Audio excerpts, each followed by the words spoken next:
They wanna know about Islam, we'll give them da'wah. They wanna know what a Muslim does, we'll give them da'wah. When they wanna hate on our deen, we'll give them da'wah. كن فريدا عش بفخر في الحياة لا تبالي. This is the approach of medieval scholars who looked at the nusus, the textual evidences, and came to this conclusion based on what all of the nusus or the textual evidences are pushing us towards. Many of those scholars bought slaves themselves, though. Yes, they bought slaves, but remember, they did so in an area where there was already slavery. There was no abolition movement. Okay. Yes, so we're talking about today. That's what you said, right? We were talking about in today's context. Okay. So what I'm saying to you is in today's context where there have been legal abolitions, like in 1807 in England, in 1867 in America and so on, and the majority of the world, I think almost all the world now has agreed that slavery should be outlawed. In that context is a different context to the medieval context, which already had slaves everywhere. Okay. And in that, there will be two rulings. That context has a ruling, and this context has a ruling. Yeah. Okay. So, for example, you know gun laws in America, yeah? Why don't they abolish the buying of guns? I don't know. Why? Because no, To defend themselves, they think they should have firearms. No, But because that's not our issue. No, it relates perfectly actually. You know why? Because the thing is, if you look at gun laws, how many people get killed in America by these mass shooters? Yeah. So why do they not abolish is it the Second Amendment? What is Second it? Amendment, yeah. Why don't they abolish it? There are various reasons Because for you it. know why there will be riots. People, they're not going to give up their guns. Yeah. So at the time of the Prophet ﷺ slavery, it wasn't something that was introduced like this. You're going to get rid like that. Yeah, I That's why explained they this go to him. back- Yeah. So exactly, do you not see the correlation where in today's time, where we're living today, where they can see mass people in slavery? Yes. At least people were the Prophet ﷺ would treat them right, and clothe them how he clothed them, yeah? Here people are dying at the hands of people who own guns, yeah? Not all of them, but they do not abolish it. Why? Because people will start causing riots. Okay, but You get what I'm trying to say? Do you not see it? It's well, not the that thing easy. is, And there's there a- are other yeah, times go when people said like, oh, there needs to be a gradual introduction of a law like alcohol, for example. Yes. And yes, I don't see in the Quran things saying like slavery is from the devil, like they say about alcohol and gambling. No, you're right. You're right. There isn't that sort of Yeah. There isn't a trajectory kind of clearly condemning it that I see in the Quran. Yes, no, that's a valid point. I'll tell you why that's a valid. No, let me explain. No, you've made you're definitely saying something correct there. In essence, here's what we say, right? In essence, the interaction between person and person, okay, that can take different forms. Now, the thing is, the interaction I have with you right now is we're equals. Hopefully, according to the law and stuff like that. Obviously, I have a very, I have advantages. I'm joking. I'm sure you have, advantages as well. Now, the point I'm saying is that it's an equal relationship. Relationships in and of themselves, if they're based on, let's say, for example, the Quran says, let me be completely honest about this. وَجَعَلْنَا بَعْضَهُمْ فَوْقَ بَعْضٍ دَرَجَاتٍ لِيَتَّخِذَ بَعْضَهُمْ بَعْضًا سِخْرِيَّةً or سُخْرِيَّةً. There's two qira'ahs. That we have allowed some people to be placed above and beyond other people, so that those individuals can take them as sukhriya, which means, like, in other words, they can use them. Now, the idea is that is an allowance, a Quranic allowance. In the slavery, or the relationship between slave owner and slave, let's say, or the indentured servant and the master, is as exploitative, arguably as exploitative as a relationship between an employee and an employer, depending on how that is framed. No, it can be. I know. In a capitalist society. At the point it is, you would call it slavery, but like Yeah, an yeah. employee in this society isn't a slave, though. No, it depends on the context. So, for example, if you have someone working for a transnational corporation, yeah, like they do in China, or let's say in Bangladesh, yeah, like Primark. Primark has a thing in Primark, right? All right, I won't kind of speak about like kind of Yeah. exploitative working conditions. Yeah, those are bad as well. Maybe you could call some of those factories slavery, okay? But in the UK, like to say like, oh no, you work for Coca-Cola or you work for No, not in the UK. Starbucks, I haven't made this thing about Starbucks being a slave. Okay, I'm so talking about. some people might think you're talking about No. So what I'm saying is that since the idea of an exploitative relationship ranges, yeah, the idea of that relationship itself depends on the interactions and the parameters. So if the interactions are inherently exploitative, then that is a bad relationship. That is a haram relationship. That's a wrong relationship. But in and of itself, the existence of a superior or an inferior or someone higher and lower, the Quranic discourse doesn't say that as a concept is a wrong thing. Because I have more money than you. Because if you take that thought to its logical extreme, you do have Marxism. Do you know what I'm trying to say? Because if one says that the reason why slavery is wrong is because of the hierarchy between two people, right? Then if that is the ultimate reason why it's wrong, I wouldn't make that argument. right? But because there's a power dynamic between the two and there's a hierarchy, there's a higher and a lower. If that's the reason why it's wrong, we are saying it's wrong because of other reasons. Yes, because of the interactions.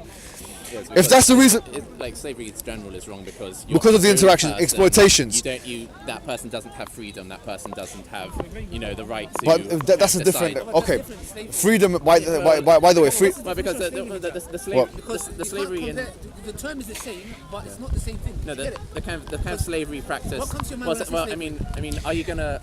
So are we going to talk about slavery in Islamic history or slavery according to what Muhammad did? Because sometimes you've gone to just what Muhammad did. Sometimes you talk to kind of like the rulings of medieval jurists. So within medieval No, but the Islamic medieval history, jurists they refer back to what the Muhammad Sallallahu Alaihi Wasallam did.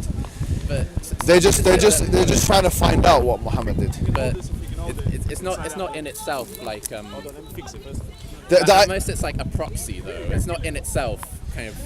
I think if the central issue is what Muhammad did and what he said was okay, his teachings and Yes. so on, then Yeah. at that time, yeah. So at that time, like you would be someone who you could be ordered to do labor. If you were a slave belonging to someone, they could order you to do labor. And there's evidence of Muhammad Yes. doing that. He like told one of his slaves to carry luggage, for example. And also within Muhammad's time, you could buy and sell people, so they were your property. Okay, and so and that is like a violation of freedoms, and so I don't think we would call that merely like an employee. Okay, perfect. No, I agree. Now, that what you've done there, I've listened to what you're saying, and what you've employed really is a liberal framework. So, in other words, for you, the best thing that you can have is freedom. And if those freedom, that's not it. right. So if freedoms are transgressed, Freedom is one good thing. no problem. But how can you prove that? Do you really go there? We really do, because that's your presupposition. But before Yeah. okay, but before we go to like There's two. why are things Can good? I explain something? Sorry. One thing. There's a liberal thinker called Nozick. I'm not sure if you've heard of him. No, I haven't. Nozick talks about freedom. Okay. And the discussion of freedom is actually a deep intellectual academic one. My postulation today to you is that freedom as a concept has been abused, right? And it's not used in the correct way. Some in my opinion, that freedom that you're talking about doesn't actually even exist. You don't know exactly what freedom I'm talking about. All right. Okay. So what can you explain what freedom is? Yeah. Like, so I'd say What is freedom? Like, as human rights, for example, would be a good example of like Perfect. like the human rights documents or that sort of thing. Okay. United Nations Declaration of Human Rights. That would be something that I have a large degree of agreement with. I wouldn't say that freedom is the ultimate good thing, or like we should achieve freedom beyond anything else. There are other good things that should be improved, like reducing human But suffering. what's freedom? What's the definition of freedom? It's Yes. I can't remember. It'd be like lack of coercion, I guess. Lack Okay. of- Oh, brilliant. Self-determination. Yeah. What would you want to? How do you want to define freedom? I'd probably go along with how it's defined in the United Nations Declaration of Human Rights, if it is mentioned in there. I don't think. No, I don't think it is actually. But like, without being able to specifically kind of point to one definition, I can say that like kind of this limitation of freedom by an owner, someone who owns someone and can like sell them as property and order them to do labor, that would be that would be bad because it violates people's human rights, violates their freedoms. For me, okay, I'll be completely honest with you. In 1948, as you said, this new term, and it was a new term, of human rights was coined. Before that, the word natural law or natural rights was the common term that was used in academics and also written in books. If you go to Google Ngram and you write the words. Google Ngram is a really interesting tool, by the way. Yeah, so it shows you what the keywords in books are in different time periods from the 1800s. Yeah, so if you write down, and I urge people that are watching this as well to do the same thing, write down the phrase human rights on Google Ngram, you'll find that there's a spike in 1948 from when that term was used. Now, human rights as a concept, therefore, with all 30 articles as written in the convention, this is quite new, okay?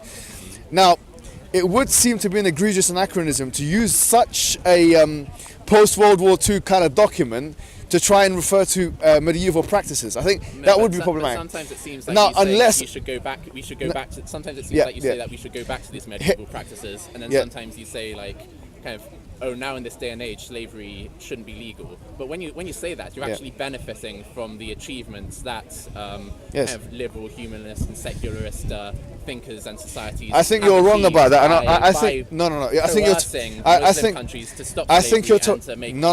That's absolutely what you've said there is quite frankly ahistorical, because if you look at for example John Locke, John Locke, who talked against slavery in his books, The True Treatise of Governments, he's a liberal, he's the founding father of liberalism, was in fact someone who was a colonial.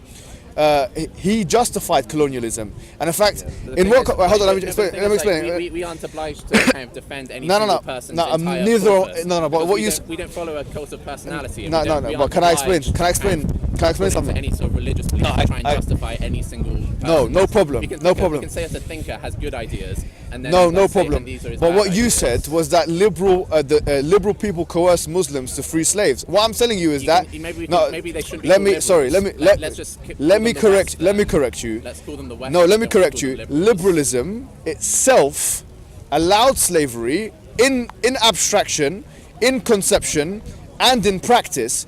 And liberal governments from when America was established in 1776 all the way up until this time have practiced slavery in the most racist way possible. So I don't know how you can say that now they forced us to say the free the slaves. It didn't work like that. Fair enough. Let's call it secular humanist. So no. What I'm saying, benefited from the work. No. We haven't benefited from anyone. We in fact have been the receiving end. We've been the colonized. Muslim countries wouldn't have we've been the colonized slavery until kind of the but you're confusing. Kind of Western powers started kind of pressuring and persuading other countries to abolish slavery. But those Western powers, those Western powers themselves justified slavery for hundreds earlier in the time, No, not only earlier in the time, they're continuing to justify it. And can you justify it when you've abolished it legally? Well, they continue to justify it. Well, even after the abolition in 1807 in this country and 1867 in America, do you think that the whole discussion was muted? Do you think that the whole discussion was muted? So, are you saying? No, what I'm saying is no. You've used key terms and you've unjustifiably used them. You've used terms like liberal, secular, humanist. Now, I don't know why. Let's define those terms. Liberalism, okay. There's nothing inherent within liberalism which disallows slavery outright if a social contract would allow it, and or if there's an economic benefit to a particular nation, as was the case, as was justified by the Americas, and by those proponents of slavery within using the framework of liberalism. No, there isn't like a book or a figure within liberalism who you can say this is the canon. Okay, so there'll be a range of opinions within liberalism. Accepted, but what I'm saying to you is it's conceivable using liberal thought. My argument is as follows. It is as conceivable, and I want you to try and disprove this, it is as conceivable within liberalism, within humanism, and within secularism to justify slavery of the kind that you are against, as conceivable as through an Islamic system. The only difference is, and I'll explain to you how I can prove this, the only difference is with the Islamic system, there was an inbuilt mechanism that made it as an objective of the Sharia to do away with slavery as an institution. There is no inbuilt mechanism within liberalism which persuades political leaders to do the same thing. And if there was, then my question is, historically, how comes we didn't see that? How comes the founding fathers of America all owned slaves. Do you think that they were illiterate in the field and understanding of liberalism? George Washington had slaves. You see, I mean, was he an illiterate person? Did he not know? He was the one who was taking in the liberal ideas. So not only were liberal philosophical thinkers justifying colonialism, which is a kind of slavery, by the way, because colonialism is like slavery, to be honest with you. Yes, they were justifying it. They were giving their governments the go ahead, the philosophical go ahead. But then you had those political leaders who would act upon that, and the populace, the masses, the liberal, secular, humanist masses that would act upon that. So I think it's a little bit unfair. I think you must admit it's unfair to say, well, after all this reform that the white man has done, which in fact it wasn't reform but was exploitation for 400, 500 years, now, and we forced you Muslims to free your slaves. No, it wasn't like that. What happened was that you put us into slavery, you colonized us, and then after that you realized for economic reasons that slavery was not something which was tenable, maintainable, or sustainable in the economic system. And that's why in America there was a war, because the South was benefiting more than the Northeast in terms of economic slavery. And because the Industrial Revolution was taking a turn and certain economic things were happening. So the reason why abolition of slavery took place was not because the white man realized that slavery was incompatible with humanism, secularism, or liberalism, was because the white man couldn't afford slavery anymore. That was the reason why slavery ended. Nothing to do with liberalism, my friend. Trust me, they use liberalism as a way to colonize the people, as a justification for it. John Locke, J.S. Mill, all of those people were in charge of advising governments how to deal with the colonized, how to deal with the black man. David Hume was a racist. Okay, Immanuel Kant. Can we do some of the claims you've made so far? Because if you make 30 claims, I might forget some of the earlier but do you retract that statement that, because this trajectory, sorry to say, but this white man's history, that we must be the white savior that saved you Muslims from enslaving those individuals, and enslaved you, developing people and brown people, from annihilating yourselves and destroying and exploiting the world, when in fact we know that the white man was responsible to a large extent, not all white people of course, but the Western elite was responsible for this institution, and it was done in a way which, if only they had taken in some of the Islamic principles. Okay. Yes. Well, okay, so first of all, you're defining kind of liberalism, or you're using the term in a very particular way, kind of really quite an anachronistic way, because people who are liberals today aren't going to follow every word that John Locke wrote or every word that the founding fathers wrote. Yes, I agree. We aren't in a kind of cult of personality whereby kind of because one person is considered authoritative, we have to defend their entire corpus. Okay, absolutely. So we follow the good ideas that they had, and where those ideas were even hypocritical to their actions, the good ideas will stand by themselves. Okay, so good ideas with respect to kind of human rights and with respect to abolitionists and respect to humanist values. Yes. Those are what are followed by liberals today. Okay. There's a reverb bubble. And as for the I'll speak to him. Sure. Yeah. As for whether I should take back this idea that yes, kind of the Western world kind of encouraged Muslim countries to abolish slaveries. That's what happened. That's the actual truth. No, the actual truth. The Quran done that 1400 years ago. Then why were Muslim countries so slow to the mark then? Because your Muslim countries, you had more Islam in your minds and being acted out than Westerners. So you should have had a head start towards abolishing slavery.